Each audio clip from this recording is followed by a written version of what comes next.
Hi friends, welcome to my channel. Friends, ಇವತ್ತಿನ ನೋಡೋದ್ರಲ್ಲಿ trending blouse ಅಂತಲೇ ಹೇಳ್ಬೋದು. ಈ ಡಿಸೈನ್ ತುಂಬಾ ಮಾಡಿದ್ದೀನಿ ನೋಡಿ. ಸ್ಲೀವ್ಸಿಗೂ ಕೂಡ ಕಟ್ ವರ್ಕು, ಬ್ಯಾಕಿಗೂ ಕೂಡ ಕಟ್ ವರ್ಕು, ಅದನ್ನೆಲ್ಲ ಕಟ್ ಮಾಡಿ ಇಟ್ಕೊಂಡಿದ್ದೀನಿ ಈ ರೀತಿ ಕ್ಯಾನ್ವಾಸ್ನ. ನಾನು ಆದಷ್ಟು ಕಟ್ ವರ್ಕ್ ಡಿಸೈನು ಯಾವುದೇ ಡಿಸೈನ್ ಮಾಡಿದ್ರು ಕ್ಯಾನ್ವಾಸಲ್ಲೇ ಮಾಡ್ಕೋತೀನಿ. ಇವಾಗ ನಾನು ಬ್ಯಾಕ್ ಪಾರ್ಟ್ನ ಯಾವ ರೀತಿಯಾಗಿ ಡಿಸೈನ್ ಮಾಡ್ತೀನಿ, ಯಾವ ರೀತಿಯಾಗಿ ಕ್ಯಾನ್ವಾಸ್ ಡಿಸೈನ್ನ ಕಟ್ ಮಾಡ್ಕೋತೀನಿ ಅದನ್ನು ತೋರಿಸ್ತೀನಿ ನೋಡಿ.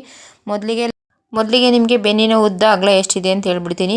ಅಗಲ ಬಂದು 10 ಇಂಚಿದೆ, ಸುತ್ತಳತೆ ಬಂದು 10 ಇಂಚಿದೆ, ಉದ್ದ ಬಂದು 15.5 ಇಂಚಿದೆ.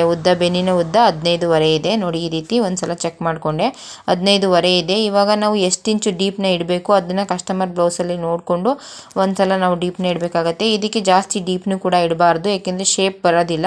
ಅದಕ್ಕೋಸ್ಕರ ಒಂದ್ಸಲ ನೋಡ್ಕೋತೀನಿ, ಚೆಕ್ ಮಾಡ್ಕೋತೀನಿ ಕಸ್ಟಮರ್ ಬ್ಲೌಸಲ್ಲಿ ಎಷ್ಟಿದೆ, ಡೀಪ್ ಎಲ್ಲ ಕರೆಕ್ಟಾಗಿದೆಯಾ ಅಂತ ನೋಡಿ. 10 ಇಂಚಿದೆ ಡೀಪು. ಅದನ್ನು ಒಂದ್ಸಲ ಚೆಕ್ ಮಾಡಿಕೊಂಡು ಈ ರೀತಿ ಕ್ಯಾನ್ವಾಸ್ ತೊಗೊಂಡಿದ್ದೀನಿ. ಉದ್ದ ಅಗಲ ಎರಡೂ ಕೂಡ ಜಾಸ್ತಿನೇ ಇರುವಷ್ಟು ತೊಗೊಂಡಿದ್ದೀನಿ ನೋಡಿ. ಇಷ್ಟು 1 ಇಂಚಷ್ಟು ಉದ್ದನ ತೊಗೊಂಡಿದ್ದೀನಿ, ಅಗಲನೂ ಕೂಡ 1 ಇಂಚಷ್ಟು ಅಗಲನೇ ಜಾಸ್ತಿ ತೊಗೊಂಡಿದ್ದೀನಿ ನೋಡಿ. ಈ ರೀತಿ ನಾನು 10.5 ಮಾರ್ಕ್ ಮಾಡ್ಕೊತಿದ್ದೀನಿ, ಯಾಕೆಂದರೆ 1/2 ಇಂಚ್ ಎಕ್ಸ್ಟ್ರಾ ಹೊಲಿಗೆಗೆ ಹೋಗುತ್ತಲ್ಲ ಮೇಲ್ಗಡೆ, ಅದಕ್ಕೆ. ಇವಾಗ ಅಗಲನ ನಾನು 4 ಇಂಚ್ ಇಟ್ಕೊಂಡಿದ್ದೀನಿ. ನೆಕ್ ವಿಡ್ತು 4 ಇಂಚು ಮತ್ತು ಬೋಟ್ ನೆಕ್ಗೆ 3 ಇಂಚ್ ತೊಗೋತಿದ್ದೀನಿ. 3 ಇಂಚ್ ತೊಗೊಂಡು ಇವಾಗ ಅದರಿಂದ ಎಷ್ಟು ಇಂಚ್ ಬೇಕು ನೋಡಿ ಈ ರೀತಿ ಮಾರ್ಕ್ ಮಾಡ್ಕೊತೀನಿ. 10.5 ಇಂಚಿಗೆ ಟೇಪ್ನ ಇಟ್ಕೊಂಡು ಎಷ್ಟು ಇಂಚ್ ಬರುತ್ತೆ ಅದನ್ನು ಮಧ್ಯ ಒಂದು ಮಾರ್ಕ್ ಮಾಡ್ಕೊತೀನಿ. ಈ ಕೆಳಗಡೆಯಿಂದ ಕೆಳಗಡೆಗೆ ಈಗ ಬೋಟ್ ನೆಕ್ ಶೇಪ್ ಇದೆಯಲ್ಲ ಅದನ್ನು ಬಿಟ್ಟು ಕೆಳಗಡೆಗೆ ಎಷ್ಟು ಇಂಚಿದೆ ಅಷ್ಟಕ್ಕೆ ನೋಡಿ ಒಂದು ಮಾರ್ಕ್ ಮಾಡ್ಕೊಂಡಿದ್ದೀನಿ ನೋಡಿ. ಇಲ್ಲಿಂದ ಇದೇನಿದೆ ಇದನ್ನು ಬಿಟ್ಟು ಎಷ್ಟು ಇಂಚಿದೆ ಅಂತ ನೋಡ್ಕೋಬೇಕು. ಇದನ್ನು ಬಿಟ್ಟು ಎಷ್ಟು ಇಂಚಿದೆ ನೋಡಿಕೊಂಡು ಮಧ್ಯ 1.5 ಇಂಚಷ್ಟು ಮಾರ್ಕ್ ಮಾಡ್ಕೋಬೇಕು. ಈಗ ನಾನು 1.5 ಇಂಚಿಗೆ ಏನು ಮಾರ್ಕ್ ಮಾಡಿದ್ದೀನಿ ಅದರಿಂದ ಶೇಪ್ನ ಕೊಟ್ಕೋತಿದ್ದೀನಿ ನೋಡಿ. ಕೆಳಗಡೆಯಿಂದ ಆ ರೀತಿ ಒಂದು ಶೇಪ್ನ ಕೊಟ್ಕೊಂಡಿದ್ದೀನಿ. ಈ ರೀತಿ ಶೇಪ್ನ ಕೊಟ್ಕೊಂಡ್ಮೇಲೆ ನೀಟಾಗಿ ಶೇಪ್ನ ಕೊಟ್ಕೋಬೇಕು. ಮಧ್ಯ ಮಾರ್ಕ್ ಮಾಡ್ಕೊಂಡು ಕೊಟ್ಕೊಂಡ್ರೆ ಫಿನಿಶಿಂಗ್ ಚೆನ್ನಾಗಿ ಬರುತ್ತೆ. ಇವಾಗ ಮೇಲ್ಗಡೆ ಒಂದು 1/2 ಇಂಚಷ್ಟು ಮೇಲ್ಗಡೆಗೆ ಮಾರ್ಕ್ ಮಾಡಿ ಕೆಳಗಡೆ ಏನು ಮಾರ್ಕ್ ಮಾಡ್ಕೊಂಡಿದ್ದೀನಿ ಅದರಿಂದ ಕೆಳಗಡೆಗೆ ಒಂದು 1/2 ಇಂಚು ಮಾರ್ಕ್ ಮಾಡಿಕೊಂಡು ಇವಾಗ ಕಟ್ ವರ್ಕ್ ಶೇಪ್ನ ಕೊಟ್ಕೋತಿದ್ದೀನಿ ನೋಡಿ. ನಾನು 1.5 ಇಂಚಷ್ಟು ಕಟ್ ವರ್ಕ್ ಶೇಪ್ನ ಕೊಟ್ಕೊಂಡಿದ್ದೀನಿ. ನಿಮಗೆ ಎಷ್ಟು ಅಗಲ ಬೇಕೋ ಅಷ್ಟನ್ನು ನೋಡಿಕೊಂಡು ನೀವು ಕಟ್ ವರ್ಕ್ ಶೇಪ್ನ ಕೊಟ್ಕೋಬೋದು ನೋಡಿ. ಈ ರೀತಿಯಾಗಿ ಕೆಳಗಡೆಗೆ ನಾನು ಏನು ಮಾರ್ಕ್ ಮಾಡಿದ್ದೆ ಇವಾಗ ಬೋಟ್ ನೆಕ್ಗೆ 3 ಇಂಚು, ಅದರಿಂದ ಕೆಳಗಡೆಗೆ ಒಂದು ಗೆರೆನ ಹಾಕ್ಕೊಂಡಿದ್ದೀನಿ ನೋಡಿ. ಆ ಗೆರೆ ಒಳಗಡೆನೇ ಬರಬೇಕು ಕಟ್ ವರ್ಕ್ ಶೇಪು. ಆ ರೀತಿಯಾಗಿ ಕಟ್ ವರ್ಕ್ ಮಾಡಿಕೊಂಡು ಇವಾಗ ನಾನು ಕಟ್ ಮಾಡ್ಕೋತಿದ್ದೀನಿ. ನೀಟಾಗಿ ಈ ರೀತಿ ಕಟ್ ಮಾಡ್ಕೊಂಡಿದ್ದೀನಿ ನೋಡಿ. ಇವಾಗ ಎಕ್ಸ್ಟ್ರಾ ನಮಗೆ ಎಷ್ಟು ಬೇಕೋ ಅಷ್ಟನ್ನು ಬಿಟ್ಟು ಎಕ್ಸ್ಟ್ರಾ 1 ಇಂಚಷ್ಟು ಬಿಟ್ಟು ಎಲ್ಲದನ್ನು ಕಟ್ ಮಾಡ್ಕೊಂಡು ಬಿಡ್ತೀನಿ ನೀಟಾಗಿ. ಈ ರೀತಿಯಾಗಿ ನಾನು ಏನು ಬರ್ಕೊಂಡಿದ್ದೀನಿ ಆ ರೀತಿಯಾಗಿ ಎಕ್ಸ್ಟ್ರಾ ಇರೋದನ್ನೆಲ್ಲ ಕಟ್ ಮಾಡಿಬಿಡ್ತೀನಿ ನೋಡಿ. ಈ ರೀತಿಯಾಗಿ ಕಟ್ ಮಾಡಿಬಿಡ್ತೀನಿ. ಈ ರೀತಿಯೇ ಕಟ್ ಮಾಡ್ಕೋಬೇಕು. ನಾವು ನೆಕ್ ಫಿನಿಶಿಂಗ್ ಎಲ್ಲ ತುಂಬಾ ಚೆನ್ನಾಗಿ ಬರುತ್ತೆ. ಎಷ್ಟು ಅಗಲ ಇದೆ ಅಷ್ಟು ಅಗಲ ಕ್ಯಾನ್ವಾಸ್ನ ಕೊಟ್ಟಾಗ ಚೆನ್ನಾಗಿ ಬರಲ್ಲ. ಅದಕ್ಕೋಸ್ಕರ ನೆಕ್ ಎಷ್ಟಿದೆ, ಯಾವ ರೀತಿ ಡೀಪ್ ಕಟ್ ಮಾಡ್ಕೊಂಡಿದ್ದೀವಿ ಅದೇ ರೀತಿ ಕ್ಯಾನ್ವಾಸ್ನು ಕೂಡ ಕಟ್ ಮಾಡ್ಕೋಬೇಕು ನೋಡಿ. ಈ ರೀತಿ ಬಂದಿದೆ. ಇವಾಗ ಫ್ರಂಟಿಗೂ ಕೂಡ ಕಟ್ ಮಾಡ್ಕೋತೀನಿ. ಇದು ಫ್ರಂಟಿಗೆ, ಬ್ಯಾಕಿಗೆ ಮತ್ತು ಸ್ಲೀವ್ಸಿಗೆ, ಬೆನ್ನಿಗೆ, ಕೆಳಗಡೆಗೆ ಬೆನ್ನಿಗೆ ಎಲ್ಲದಕ್ಕೂ ಕೂಡ ಕಟ್ ವರ್ಕ್ ಹೇಳಿದ್ದಾರೆ ಈ ಕಸ್ಟಮರು. ಅದಕ್ಕೋಸ್ಕರ ನಾನು ಅದೇ ರೀತಿ ಮಾಡ್ತಿದ್ದೀನಿ. ಇವಾಗ ಫ್ರಂಟಿಗೂ ಕೂಡ 4 ಇಂಚ್ ಇಟ್ಕೋತಿದ್ದೀನಿ ಅಗಲನ. 4 ಇಂಚ್ ಅಗಲ ಮತ್ತು ಉದ್ದ ಬಂದು 7 ಇಂಚ್ ಇಟ್ಕೊಂಡಿದ್ದೀನಿ ನೋಡಿ. ಈ ರೀತಿ ಮಾಡಿಕೊಂಡು 1/2 ಇಂಚು ನಾನು ಏನು ಮಾರ್ಕ್ ಮಾಡ್ಕೊಂಡಿದ್ದೀನಿ ಅದರೊಳಗಡೆಗೆ ಒಂದು ಗೆರೆನ ಹಾಕ್ಕೊಂಡಿದ್ದೀನಿ ನೋಡಿ. ಅದರೊಳಗಡೆಗೆ ಒಂದು ಗೆರೆನ ಹಾಕ್ಕೊಂಡು, ಏಕೆಂದರೆ ಫ್ರಂಟು ಡೀಪ್ ಜಾಸ್ತಿ ಆಗಬಾರ್ದು, ಅದಕ್ಕೋಸ್ಕರ 1.5 ಇಂಚಿಗೆ ಈ ರೀತಿಯಾಗಿ ಮಾರ್ಕ್ ಮಾಡ್ಕೊತಿದ್ದೀನಿ. ನಾನು ಏನು ಗೆರೆ ಹಾಕ್ಕೊಂಡಿದ್ದೀನಿ ಅದರೊಳಗಡೆನೇ ಬರಬೇಕು ಶೇಪು. ಇಲ್ಲ ಅಂದರೆ ಹೆಚ್ಚು ಕಮ್ಮಿ ಆಗಿಬಿಡುತ್ತೆ ಕೆಲವೊಂದು ಸಲ. ಅದಕ್ಕೋಸ್ಕರ ಜಾಸ್ತಿ ನಾವು ಶೇಪ್ನ ಕೊಡುವಂಥ ಚಾನ್ಸ್ ಇರುತ್ತೆ. ಅದಕ್ಕೆ ಮೊದಲಿಗೆ ನಾನು ಆ ರೀತಿ ಮಾರ್ಕ್ ಮಾಡ್ಕೊಂಡ್ಬಿಟ್ಟು ಇವಾಗ ಶೇಪ್ನ ಕೊಟ್ಕೋತಿದ್ದೀನಿ. ಆ ಮನೆ ಒಳಗಡೆನೇ ನಾವು ಶೇಪ್ನ ಕೊಟ್ಟಾಗ ನಮಗೆ ಯಾವುದೇ ರೀತಿ ಹೆಚ್ಚು ಕಮ್ಮಿ ಬರಲ್ಲ. ಅದಕ್ಕೋಸ್ಕರ ನಾನು ಯಾವುದೇ ಕಟ್ ವರ್ಕ್ ಮಾಡಿದ್ರು ಮೊದಲಿಗೆ ಎಷ್ಟಿದೆ ಕಸ್ಟಮರ್ ಬ್ಲೌಸಲ್ಲಿ ಅಷ್ಟನ್ನು ಡೀಪ್ನ ಒಂದ್ಸಲ ಮಾರ್ಕ್ ಮಾಡಿಕೊಂಡು ಅದಾದಮೇಲೆ ಈ ರೀತಿಯಾಗಿ ಒಂದ್ಸಲ ಮೇಲ್ಗಡೆನೋ ಕೆಳಗಡೆನೋ ಒಂದು ಗೆರೆನ ಹಾಕ್ಕೊಂಡು ಅದರೊಳಗಡೆನೇ ಶೇಪ್ ಬರಬೇಕು. ಆ ರೀತಿಯಾಗಿ ನಾನು ಶೇಪ್ನ ಕೊಟ್ಕೋತೀನಿ. ಇವಾಗ ಫ್ರಂಟಿಗೂ ಕೂಡ 2 ಸೈಡು ಕೂಡ ನಾನು ಕಟ್ ವರ್ಕ್ ಮಾಡೋದ್ರಿಂದ ಒಂದೇ ಸಲ 2 ನೆಕ್ನು ಕೂಡ ಕಟ್ ಮಾಡ್ಕೊತಿದ್ದೀನಿ. 2 ಸೈಡು ಕೂಡ ಒಂದೇ ಸಲ ಕಟ್ ಮಾಡ್ಕೊತಿದ್ದೀನಿ. ಯಾರೆಲ್ಲ ನೋಡ್ತಿದ್ದೀರಾ ದಯವಿಟ್ಟು ಸಬ್ಸ್ಕ್ರೈಬ್ ಮಾಡ್ಕೊಂಡು ವಿಡಿಯೋ ನೋಡಿ. ವಿಡಿಯೋ ಇಷ್ಟ ಆಗಿದೆ ಲೈಕ್ ಮಾಡಿ, ಶೇರ್ ಮಾಡಿ, ಹೀಗೆ ಸಪೋರ್ಟ್ ಮಾಡಿ ಅಂತ ಕೇಳ್ಕೊತೀನಿ. ಆದಷ್ಟು ಈ ಥರ ಡಿಸೈನ್ ಮಾಡಬೇಕಾದ್ರೆ ಹೊಸ್ದಾಗಿ ಕಲ್ತಿರೋರೆಲ್ಲ ತುಂಬ ಭಯ ಪಡ್ತಿರ್ತೀರ. ನನಗೂ ಕೂಡ ಸ್ಟಾರ್ಟಿಂಗಲ್ಲಿ ಏನು ಅಷ್ಟಾಗಿ ಬರ್ತಿರ್ಲಿಲ್ಲ. ನಮ್ಮ ಪ್ರಯತ್ನ ತುಂಬಾ ಮುಖ್ಯ ಆಗಿರುತ್ತೆ.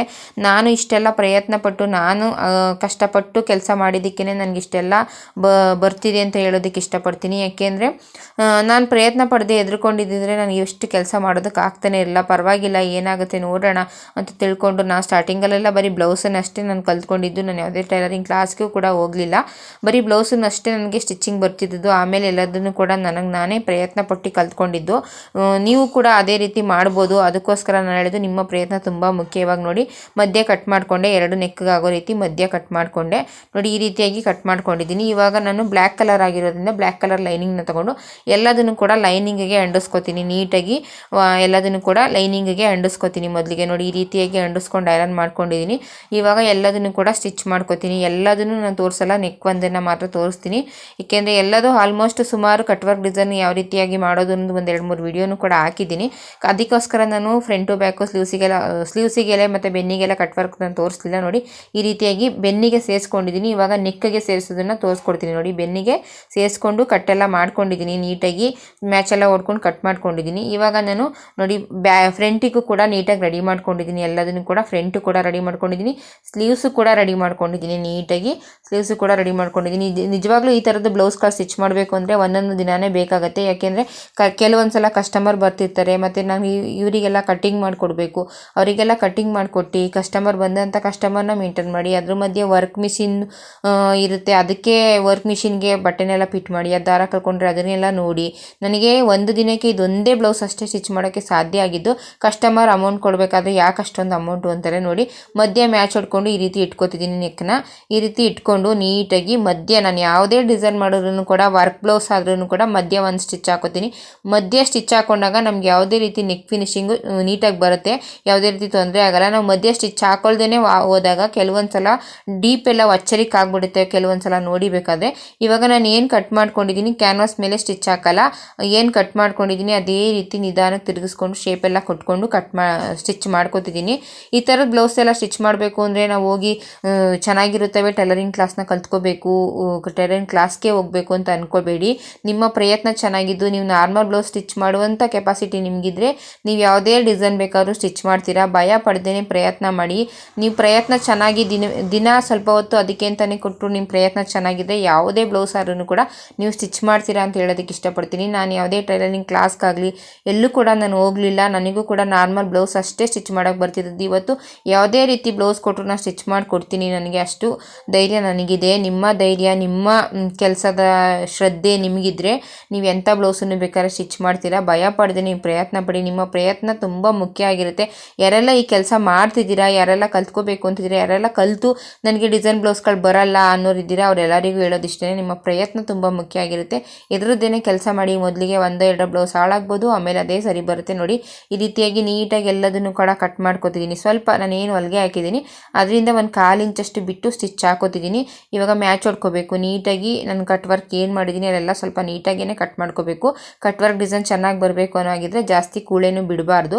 ಜಾಸ್ತಿ ಬಟ್ಟೆ ಇದ್ರೂ ಕೂಡ ಕಟ್ ವರ್ಕು ನೀಟಾಗಿ ಶೇಪ್ ಬರಲ್ಲ. ಬೇರೆ ಸಾದಾ ಎಲ್ಲ ಆದರೆ ನಾವು ಕಟ್ ವರ್ಕ್ ಶೇಪ್ನ ನೀಟಾಗಿ ತೆಗಿಬೋದು, ಆದರೆ ಈ ರೀತಿ ಕಟ್ ವರ್ಕ್ ಇರ್ತವೆ ಜಾಸ್ತಿ ಬಟ್ಟೆನ ಬಿಡೋಕ್ಕಾಗಲ್ಲ ನೋಡಿ. ಈ ರೀತಿ ಎಲ್ಲ ಕಟ್ ಮಾಡಿ ಇವಾಗ ನೀಟಾಗಿ ಎಲ್ಲದನ್ನು ಕೂಡ ಉಲ್ಟಾ ಮಾಡ್ಕೊತಿದ್ದೀನಿ. ಕೆಳಗಡೆ ಮೇಲ್ಗಡೆ ಎರಡೂ ಕೂಡ ಉಲ್ಟಾ ಮಾಡ್ಕೊತೀನಿ ನೀಟಾಗಿ. ಉಲ್ಟಾ ಮಾಡ್ಕೊಂಡು ಐರನ್ ಮಾಡ್ಕೊತೀನಿ. ನಾನು ಯಾವುದೇ ಡಿಸೈನ್ ಮಾಡಿದ್ರು, ನಾರ್ಮಲ್ ನೆಕ್ ಸ್ಟಿಚ್ ಮಾಡಿದ್ರು ಕೂಡ ಬ್ಯಾಕ್ ಪಾರ್ಟ್ ರೆಡಿ ಆದ ತಕ್ಷಣ ಒಂದ್ಸಲ ಐರನ್ ಮಾಡ್ಕೊತೀನಿ. ಫ್ರಂಟ್ ಪಾರ್ಟ್ ರೆಡಿ ಆದ ತಕ್ಷಣ ಒಂದ್ಸಲ ಐರನ್ ಮಾಡ್ಕೊತೀನಿ. ಈ ರೀತಿಯಾಗಿ ಮಾಡೋದ್ರಿಂದ ತುಂಬಾ ಚೆನ್ನಾಗಿ ಬರುತ್ತೆ ಫಿನಿಶಿಂಗ್ ಎಲ್ಲ ನೋಡಿ. ಎಲ್ಲದನ್ನು ಕೂಡ ಐರನ್ ಮಾಡಿ ನಿಮಗೆ ತೋರಿಸ್ತಿದ್ದೀನಿ ಎಷ್ಟು ಚೆನ್ನಾಗಿ ಬಂದಿದೆ ಅಂತ. ನಮ್ಮಿಂದ ಸಾಧ್ಯ ಇಲ್ಲ ಅನ್ನೋದು ಏನೂ ಇಲ್ಲ, ನಾವೆಲ್ಲದನ್ನು ಮಾಡ್ತೀವಿ, ನಮ್ಮ ಕೈಲಿ ಆಗುತ್ತೆ ಅಂದ್ಕೊಂಡು ನಾವು ಮಾಡಿದ್ರೆ ಅದು ಸಾಧ್ಯ ಆಗುತ್ತೆ ಅಂತ ಹೇಳೋದಕ್ಕೆ ಇಷ್ಟಪಡ್ತೀನಿ. ಯಾರೆಲ್ಲ ಹೆಣ್ಮಕ್ಳು ತುಂಬ ಭಯ ಪಡ್ತಿರ್ತೀರ ತುಂಬ ಹೆಣ್ಮಕ್ಳು, ನಮ್ಗೆ ಆಗುತ್ತಾ, ಕಸ್ಟಮರ್ ಏನು ಹೇಳ್ತಾರೋ ಏನು ಅಂತ, ಒಂದಷ್ಟು ನಿಮ್ಮ ಬಟ್ಟೆಗಳನ್ನೇ ಪ್ರಯತ್ನ ಪಡಿ, ನಿಮ್ಮ ಕೈಲಿ ಆಗುತ್ತೆ ಅಂತ ಹೇಳೋದಕ್ಕೆ ಇಷ್ಟಪಡ್ತೀನಿ. ಹೀಗೆ ನನಗೂ ಕೂಡ ಸಪೋರ್ಟ್ ಮಾಡಿ. ನಿಮ್ಮ ಸಪೋರ್ಟ್ ಇದ್ದರೆ ನಾನು ಕೂಡ ಇನ್ನೂ ಹೆಚ್ಚು ವೀಡಿಯೋನ ಮಾಡೋಕ್ಕೋ ಪ್ರಯತ್ನ ಮಾಡ್ತೀನಿ. ಯಾರೆಲ್ಲ ವೀಡಿಯೋ ನೋಡ್ತಿದ್ದೀರಾ ಪ್ಲೀಸ್ ಸಬ್ಸ್ಕ್ರೈಬ್ ಮಾಡ್ಕೊಂಡು ವೀಡಿಯೋ ನೋಡಿ ಅಂತ ಕೇಳ್ಕೊತೀನಿ. ನೀವು ಸಬ್ಸ್ಕ್ರೈಬ್ ಮಾಡ್ಕೊಂಡು ವೀಡಿಯೋ ನೋಡೋದ್ರಿಂದ ನಮಗೂ ಇನ್ನೂ ಹೆಚ್ಚು ವೀಡಿಯೋಸ್ ಹಾಕಬೇಕು, ನನ್ನ ವೀಡಿಯೋಸ್ನ ನೋಡ್ತಿದ್ದಾರೆ, ಲೈಕ್ ಮಾಡ್ತಿದ್ದಾರೆ ಅಂತ ನಮಗೂ ಖುಷಿಯಾಗುತ್ತೆ. ಪ್ಲೀಸ್ ದಯವಿಟ್ಟು ಸಬ್ಸ್ಕ್ರೈಬ್ ಮಾಡಿಕೊಂಡು ವೀಡಿಯೋನ ನೋಡಿ. ಹೀಗೆ ನನಗೂ ಕೂಡ ಸಪೋರ್ಟ್ ಮಾಡಿ. ಆದಷ್ಟು ಯಾರೆಲ್ಲ ಹೆಣ್ಮಕ್ಳು ಕಲಿಬೇಕು ಅಂದ್ಕೊಂಡಿದ್ದೀರಾ ಆ ಥರದ ಹೆಣ್ಮಕ್ಳಿಗೆ ನನ್ನ ವೀಡಿಯೋಸ್ನೆಲ್ಲ ಶೇರ್ ಮಾಡಿ. ನೀವು ಕೂಡ ಸ್ಟಿಚಿಂಗ್ ಮಾಡಿ ಬೇರೆಯವರಿಗೂ ಕೂಡ ಈ ವಿಡಿಯೋನ ಶೇರ್ ಮಾಡಿ, ಲೈಕ್ ಮಾಡಿ, ಸಪೋರ್ಟ್ ಮಾಡಿ ಅಂತ ಕೇಳ್ಕೊತೀನಿ.